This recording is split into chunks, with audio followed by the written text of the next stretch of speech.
Good morning, students. Once again, we are in the class of class 11th, and today's topic we are studying the chapter gravitation. And today's topic is variation of G. G is acceleration due to gravity. Variation of G due to the shape of Earth. As we all know, कि Earth is not a perfect sphere. Spherical Earth नहीं है. ये क्या है? Equator से थोड़ी सी बाहर है और पोल से थोड़ा सा नीचे है. तो इस तरह की एग शेप है अर्थ. क्लियर है जी? तो यही चीज मैंने यहां पे लिखी है. Earth is not perfectly spherical, it's equatorial radius. It can come in your exam, in your neat and JW exams. It's equatorial radius is 21 kilometre more than it's polar radius. मतलब ये है इसका इक्वेटोरियल रेडियस, ये है इसका polar radius. तो इस ONP से OE जो है 21 किलोमीटर बड़ा है. क्लियर है? तो अगर हमें कहा जाता है ना फुटबॉल की शेप की अर्थ है, तो एग्जैक्टली फुटबॉल की शेप की अर्थ नहीं होती. फाइन नाउ, और अब आप लोग मुझे बताओगे कि ये इक्वेटोरियल रेडियस कितना है. रेडियस इक्वेटोरियल और रेडियस पोल्स कितना है, ये आप लोग मुझे वैल्यूज चेक करके बताओगे. ठीक है जी? लड़की, ये तेरा काम है, ये मुझे चेक करके बताओगे. Now as I have just told you that radius of equators is more than the radius of poles, and how much greater it is? 21 kilometers. 21 kilometre का फर्क है. उसी हिसाब से हमने जो फॉर्मूला पढ़ा था, G equals to capital G is a constant 6.67 times power 11 minus 11, then M mass of earth, फिर R radius of earth, radius का स्क्वायर. अब रेडियस अगर ज्यादा है तो gravity, acceleration due to gravity कम. इसीलिए acceleration due to gravity at poles is greater than acceleration due to gravity at equators. Clear है? क्लियर है जी? इधर बोर्ड की तरफ. Now we all know G, small G और कैपिटल जी का हमने रिलेशनशिप पढ़ा था लास्ट क्लास में. G equals to capital G M upon R square. And जब हम इसको कैलकुलेट करते हैं, अभी हमने ज्यादा कैलकुलेशंस तो नहीं की, सिंपली इक्वेटर्स पे जो है नॉर्मली हम पढ़ते हैं G की वैल्यू क्या है? 9.81 मीटर पर सेकंड स्क्वायर. लेकिन हम ये क्या पढ़ लेते हैं, एक जनरल वैल्यू ले लेते हैं हम. But at equators it is less, 9.78 meter per second square. It can come in your exams, so don't take 11th class lightly. ठीक है जी? ये एक क्वेश्चन आपको ये डिसाइड करेगा कि आप जीएमसी जम्मू से करोगे एमबीबीएस या आप जीएमसी रजौरी से करोगे. एक नंबर आप लोगों की जिंदगी बना और बिगाड़ सकता है. So don't make it a mockery in the class. आप लोगों को मेरी बातें तब याद आएंगी जब पेपर में ये क्वेश्चन देखोगे ना, वैल्यूज याद नहीं आएगा, तब रोगे उधर बैठ के. सिद्धि सर ने कहा था ध्यान दे लो, खज्जल हो जाओगे, ध्यान दे लो. मेरी खुद लाइफ खज्जल हो गई है 3 नंबरों की वजह से. 100 नंबर थे, अगर 103 होते तो मैं किसी अच्छी जगह बैठा होता. To hell with online classes, you listen what I am saying.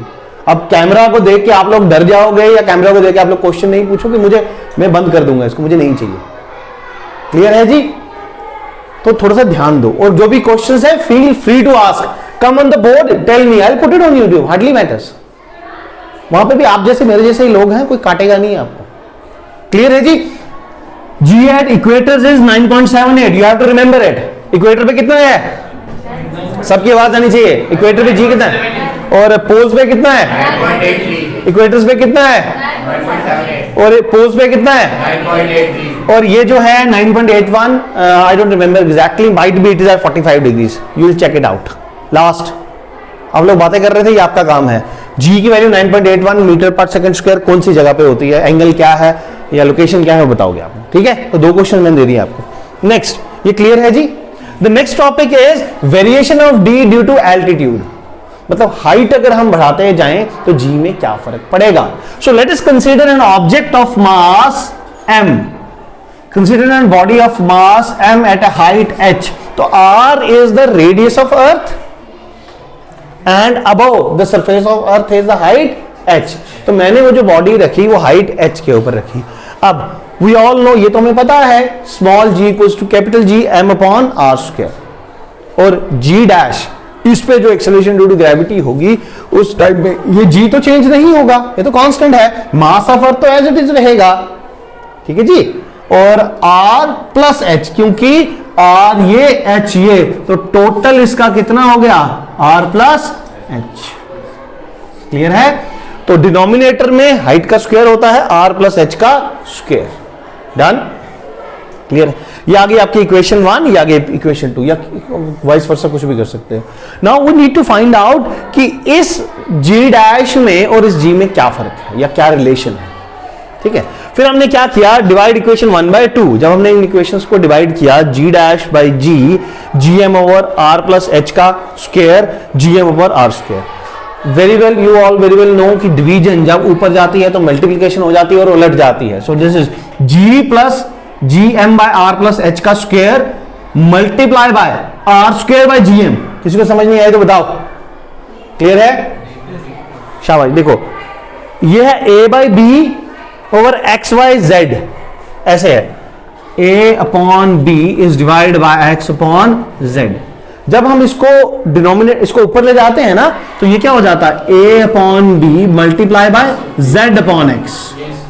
Clear है? तो यही चीज की a upon B multiply upon z upon x। अब ये gm यहां पे भी है, यहां पे भी है, कट गया। न्यूमिनेटर में क्या बचा, आर स्क्वायर। डिनोमिनेटर में क्या है, आर प्लस एच का होल स्क्वायर। तो r square over r plus h का होल स्क्वायर। अब आर प्लस एच का whole square is a plus b का whole square, that is a square. अब ये जो हम फॉर्मूले यूज कर रहे हैं ना, normally you are suppose to write it over here. यहां पे ये जो 3 डॉट्स है इनका क्या मतलब होता है, देयरफॉर, ये सच दैट, या बिकॉज ऑफ, कुछ ऐसे करके, because a square a plus b का whole square equals to, open करके लिखो। ये हमने ऐसा क्यों लिखा, क्योंकि a प्लस बी का होल स्क्वायर होता है a square plus b square plus 2ab। Done? Now what will do is divide numerator and denominator of RHS by r square. अब न्यूमिनेटर एंड डिनोमिनेटर के RHS राइट हैंड साइड का जो numerator है और denominator है उसको हमने क्या कर दिया, r स्क्वायर से डिवाइड कर दिया। अब इसको अगर r स्क्वायर से डिवाइड किया, r स्क्वायर 1 आ गया, नीचे वाले को r स्क्वायर से डिवाइड किया, r स्क्वायर बाय, ये सारे r स्क्वायर से डिवाइड हो जाएंगे, ये भी r square by r square 1, h square by r square plus 2rh by r स्क्वायर। r स्क्वायर क्या होता है, r इंटू r, वो r और ये r कट जाएगा, 2h बाय r, ये आ गया। अब ये आपकी रिस्पॉन्सिबिलिटी है, आगे मुझे यहां से बताना कि ये कैसे आया। क्लियर है जी? हिंट मैं दे देता हूं, ये जो हाइट है when it is compared with this radius, this height is very small and we can neglect certain terms. किन टर्म्स को हम निग्लेक्ट करेंगे, किन को नहीं करेंगे, आप कल बताओगे मुझे। या हम इसको ओपन करेंगे, बाइनोमियल से भी ओपन कर सकते हैं, तो ये आप लोग बताओगे मुझे। क्लियर है जी? क्लियर है? फिर फाइनली हमारे पास आ गया g dash is equals to कोई भी ऑब्जेक्ट। अब इसको आप इस तरह से समझो जैसे ये पंखा लटक रहा है यहां पे, ठीक है। अर्थ सरफेस से ये हम मानते हैं ये अर्थ सरफेस है, यहां से ये 2 मीटर की दूरी पे है, ठीक है। तो अर्थ का जो रेडियस है प्लस 2 मीटर इसकी हाइट हो जाएगी।